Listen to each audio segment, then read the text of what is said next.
बंधुओं, द्वापर युग में महाभारत के दौरान राजा धर्मराज युधिष्ठिर कहने लगे, हे जनार्दन, हे केशव, हे कृष्ण, आपने सभी एकादशियों का विस्तार पूर्वक वर्णन कर मुझे सुनाया। अतः अब आप कृपा करके मुझे अधिक मास के शुक्ल पक्ष की एकादशी का क्या नाम है तथा उसकी विधि क्या है, इन सब के बारे में बताएं मुझे।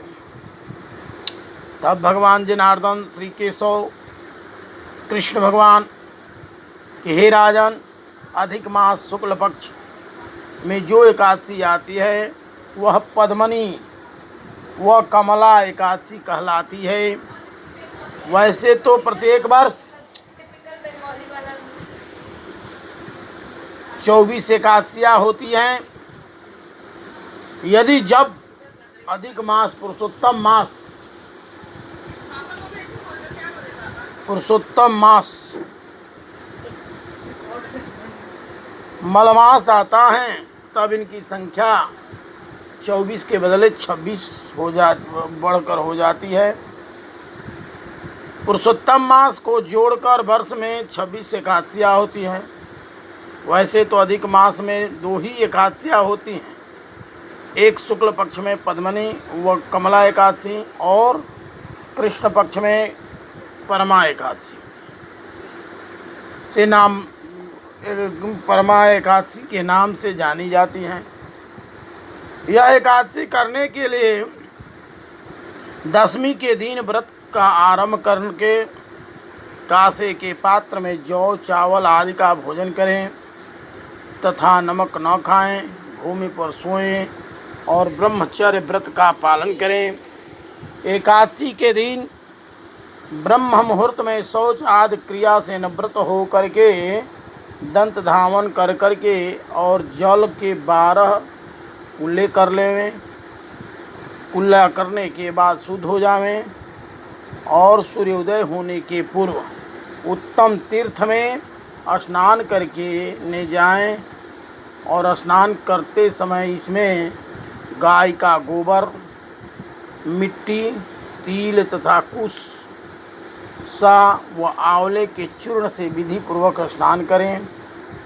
श्वेत वस्त्र धारण करके भगवान विष्णु नारायण के मंदिर में जाकर पूजा अर्चना करें।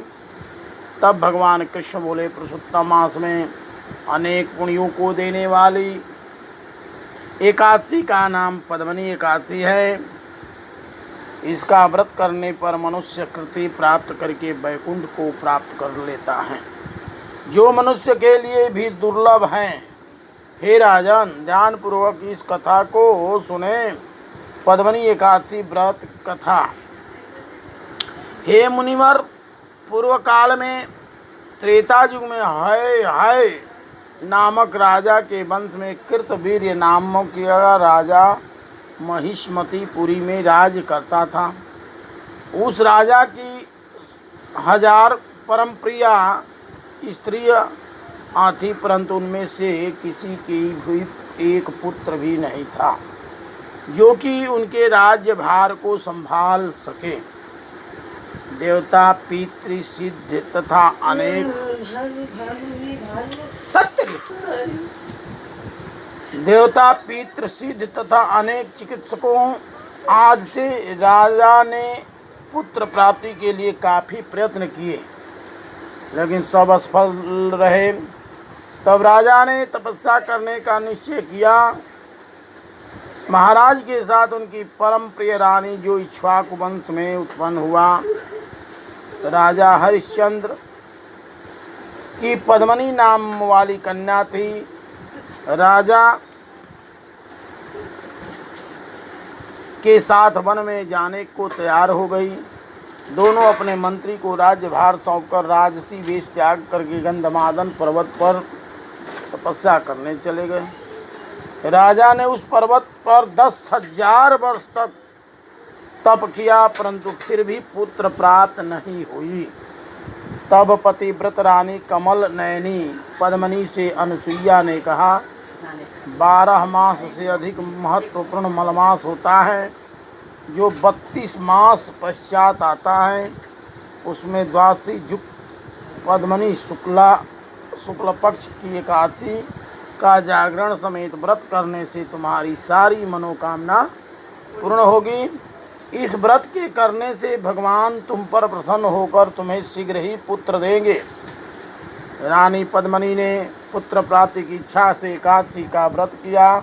वह एकादशी को निराहार रहकर रात्रि जागरण करती। इस व्रत से प्रसन्न होकर भगवान विष्णु ने उन्हें पुत्र प्राप्ति का वरदान दिया।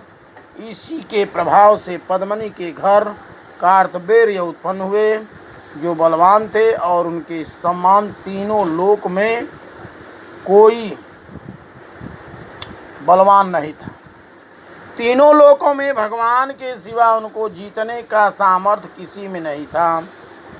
सो हे नारद, जिन मनुष्यों ने मलमास शुक्ल पक्ष एकादशी का व्रत किया है, जो संपूर्ण कथा को पढ़ते हैं या सुनते हैं, वे भी यश के भागी होकर के विष्णु लोक को प्राप्त होते हैं।